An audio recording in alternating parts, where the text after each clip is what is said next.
네, 안녕하십니까. 저는 충남연구원에 있는 윤향이라고 합니다. 제가 하는 연구는 주로 외국인 관련된 연구를 하고 있고요. 충남에서 외국인 정책 관련된 연구를 진행 중에 있습니다. 최근에 도도 그렇고 정부도 그렇고 이민 정책에 대해서 조금 더 힘을 쏟는 것 같은 느낌인데 이민 정책이 왜 주목받고 있고 그 중요성이 왜 중요한지 좀 얘기해 주신다면. 네, 이민 정책이라 하면 어쨌든 외국인들의 유입이라고 볼 수 있는데요. 외국인들의 유입은 노동 정책에 굉장히 중요한 사항이라고 볼 수 있습니다. 이러한 사항은 노동력 감소에 따른 사항이라고 볼 수 있을 것 같고요. 또한 자연 출산율 감소로 인해서 인구 정책, 굉장히 요즘 많이 이야기를 하고 있는데요. 자연 출산으로 인한 인구 증가는 굉장히 어려운 상황에 있습니다. 유일한 대안이 외국인 유입 정책이라고 볼 수가 있고요. 이들을 활용한 인력 정책 또한 필요한 사항입니다. 이들이 지역 사회에서 정착할 수 있는 외국 인력 활용 방안 또한 필요하다고 봅니다. 그리고 제가 사실은 이번 기획을 하게 된 사실 제일 큰 어떤 이유였을 텐데 올 초였나 작년 말이었나 도에서 이민청 유치를 해보겠다 하고 이렇게 발표를 한 적이 있어서 맞습니다. 그래서 이거 하면서 법무부에다도 알아봤는데 사실은 법무부도 만들겠다는 의지는 표현했지만 그 뒤에 사실 진행은 좀 지지부진해 보이는 면이 있더라고요. 그래서 혹시 이 출입국 이민관리처 신설에 대해서 혹시 앞으로 어떻게 좀 진행될 걸로 보시는지 하고 그리고 충남이 이거를 우리가 한번 해보겠다고 했는데 충남이 갖고 있는 장점과 단점을 혹시 좀 얘기해 주신다면. 네, 이렇게 정부가 재작년이지요. 이제 재외동포청을 신설을 했습니다. 재외동포청 신설을 할 때 이민청과 같이 해야 되는지 이런 많은 논의들이 있었습니다. 그럼에도 불구하고 재외동포청이 이제 신설이 됐고요. 그리고 작년에 계속해서 이슈가 된 것들이 이민청입니다. 그래서 이민청이 지금은 어쨌든 이야기가 많이 줄어들고 있는 상황인데 정부 기구가 변화가 있어도 효과 차이는 사실은 미비하다고 볼 수 있을 것 같습니다. 청의 신설로 인해서 외국인에 대한 관심 집중이라든가 추진력, 외국인 정책에 대한 추진력 이런 것들은 향상될 것으로 보입니다. 지역 유치 타당성으로 충남의 공공기관 부재에 따른 지역 균형 발전의 적절성을 충남의 이민청 유입에 따라서 이야기를 했는데요. 충남에서는 장점으로 입지적 요건상 접근의 우월성을 이야기했습니다. 업무 효율의 최적 인프라라는 사항도 충남의 장점이라고 볼 수 있습니다. 충남의 천안아산 지역이 대학기관이 전국에 최대화로 있고요. 이를 통한 경제적인 효과도 나타나는데요. 천안아산에는 스마트 신산업권이 많이 조성되어 있습니다. 삼성 디스플레이, 현대글로비스 등 많은 대기업이 위치해 있어서 일자리 확보가 용이하다고 볼 수 있을 것 같습니다. 그리고 충남의 산업 형성은 농업, 공업, 어업의 산업이 균형 발전되어 있다고 볼 수가 있는데요. 이는 산업이 편중된 지자체보다 외국인 유입 정책에 있어서 포괄성과 일관성을 가질 수 있다고 볼 수 있습니다. 단점으로 보기는 어렵지만 지역 내 외국인 정책의 필요성이 요구되는 상황이고요. 외국인이 충남에서의 삶을 살펴보고 그에 맞는 적절한 지원 정책이 타 지역에 비해서 선도적으로 이루어져야 할 것이라고 생각됩니다.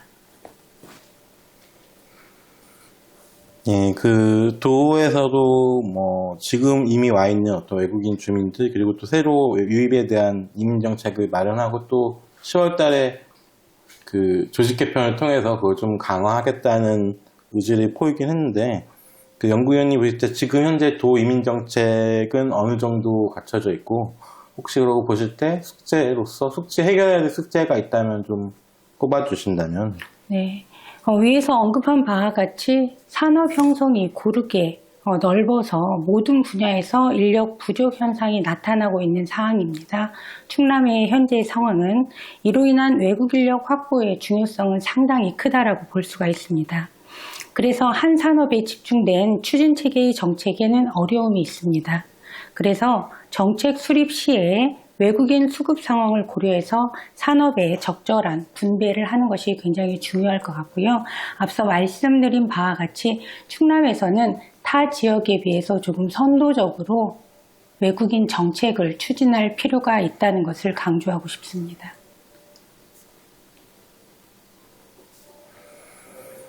그 선도적으로 외국인 정책을 좀 추진해야 될 필요성이 있다 말씀하셨는데 네.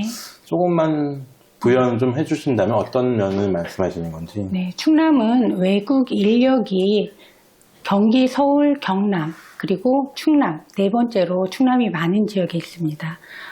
충남에는 93,867명이 24년 8월 기준으로 충남에서 체류를 하고 있는데요.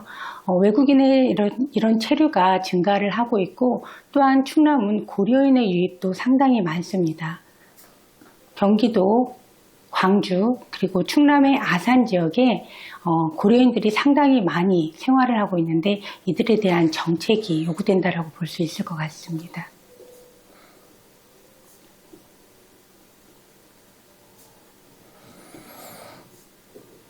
예, 그리고 이미 꽤 많은 다문화 가족들이 도내에도 있고, 우리나라에도 많은데, 지금 다문화 가족들이, 그러니까 다문화 가족이 보통은 이제 결혼 이민이 이제 늘어나고 활성화되면서 그분들이 자리 잡으면서 다문화 가족이 이제 되고 있는데, 최근에는 그 다문화 가족들이 어떤 어려움들이 좀 겪고 있고, 그리고 그들에 대해서는 지금 현재 지원하고 있는 제도나 그런 것들은 좀 어떻게 보시는지.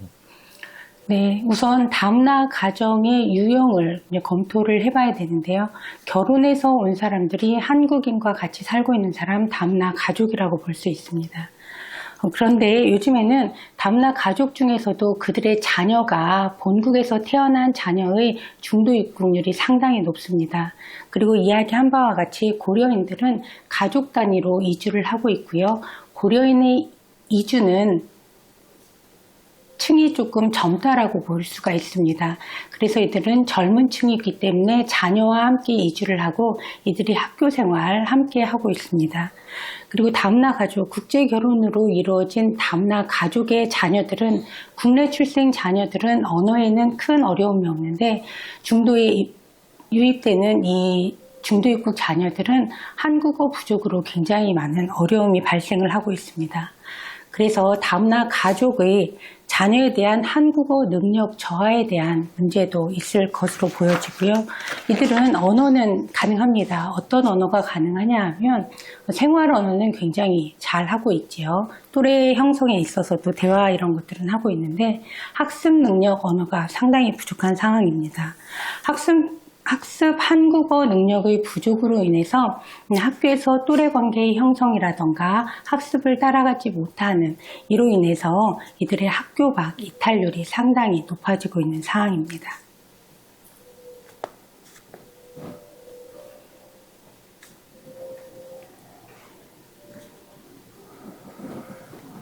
그렇다면은 그런 어려움들이 있었는데 지금도 사실 교육청이라든가 학교에서도 일부의 어떤 한국어 학급이라든가 그런 지원을 하고 있는 걸로 알고 있는데 지금 제도를 봤을 때 그게 조금 더 이런 식으로 더 늘어야 된다고 보시는지 아니면 다른 형태의 혹시 제도가 좀 필요하다고 생각하시는 게 있는지. 네. 충남에는 15개 시군에 15개의 가족센터가 있습니다. 물론 아직 가족센터로 변경되지 않은 센터들도 있는데 이 안에서 이들이 교육을 받고 그리고 학교에서도 한국어 교육을 받고 있습니다. 학교에서 한국어 교육을 받고 있는데 한국어 선생님들의 지원은 교육부 지원이 되겠죠. 이들에 대한 지원은 주 14시간입니다. 주 14시간으로 그 아이들을 포용하기에는 상당히 부족하다고 생각이 들고요. 그리고 앞서 말씀드린 바와 같이 충남의 15개 시군의 다문화 가족지원센터, 이 센터에서 한 곳에 있기 때문에 그 다른 곳에서 다문화 가족지원센터로 가서 한국어 교육을 받는다든지 이중언어 수업을 받는다든지 여러 가지 그 수업에 대한 사항을 하기에는 어렵다고 생각이 들어요.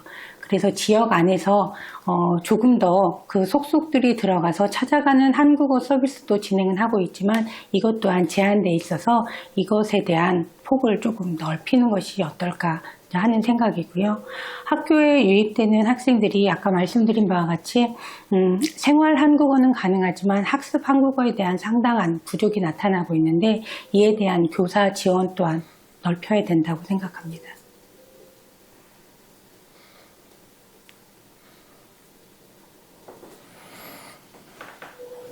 이게 이 이민 정책, 그 외국인 역시 사람이 터전을 옮기는 일이고, 그럴 때 사실은 또, 왜 우리가 그냥 이사할 때도 일자리 문제는 굉장히 크잖아요. 그래서 이주 노동자라든가 그런 어떤 정주 여건 개선이나 그런 것도 클 텐데, 제가 이번에 이제 취재하는 자료니까, 그냥 얼핏 알기에는, 그래도 예전보다는 인권 문제가 많이 좋아졌다, 그제는 알고 있었는데, 막상 관련 센터나 그런 관계자들한테 들어보니까, 사실 그렇게 딱히 뭐 좋아지지 않았다.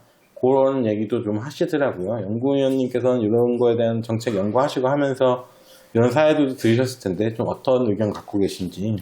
네, 이주 노동자는 인구 감소에 따른 노동인력 확보로 상당히 필요한 사항이라고 말씀을 드렸는데요. 외국 인력의 필요성은 굉장히 확대되고 있습니다. 그러나 외국인은 주민으로서 또 내국인과 동등한 지위를 가지고 있음에도 불구하고 이제 그렇지 못한 경우가 상당히 많이 있습니다. 그러면 그렇지 못한 사항은 복지 지원이라든지 자녀 지원에 대한 사항은 굉장히 미흡한 사항이라고 볼 수가 있을 것 같습니다. 이들에 대한 복지 정책이 상당히 부족하고요. 특히 이들 자녀의 영유에 대한 지원이 현저히 타 시도에 비해서 떨어지고 있는 상황입니다.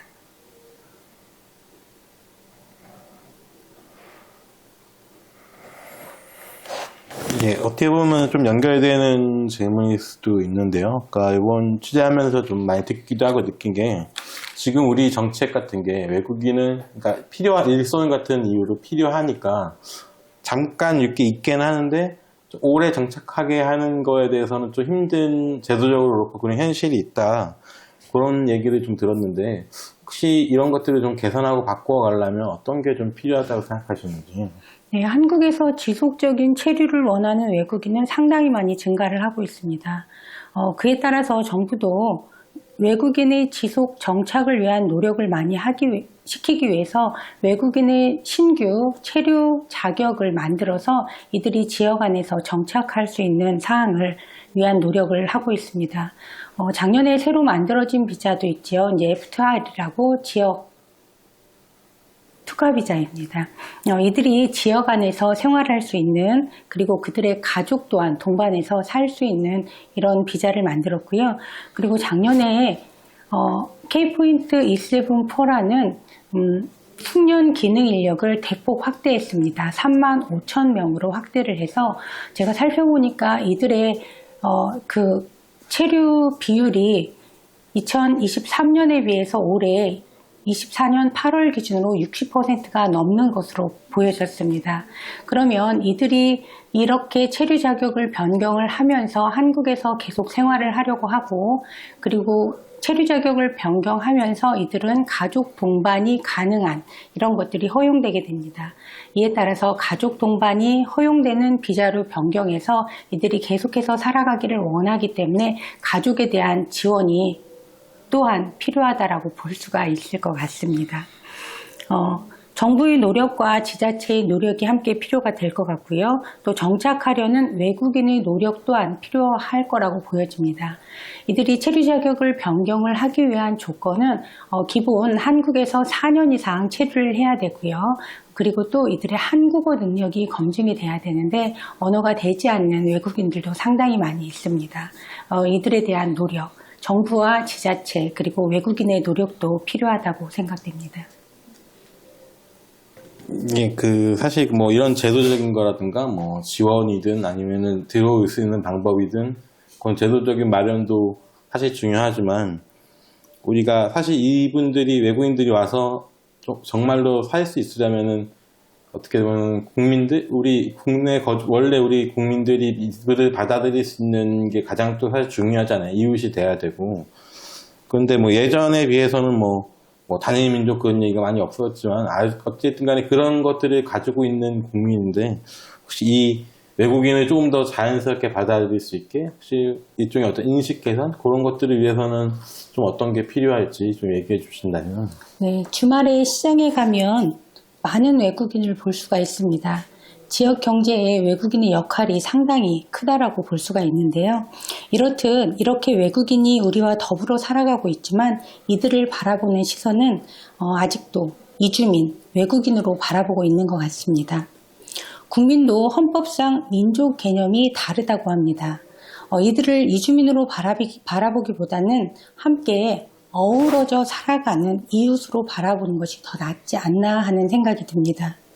국민이라는 표현 이외의 민족을 대신해서 감성적이고 또 따스하고 정답게 모든 구성원을 통합하는 통합적으로 포용할 수 있는 사회 구성원으로 바라볼 수 있는 포용이 중요하다라고 생각이 듭니다.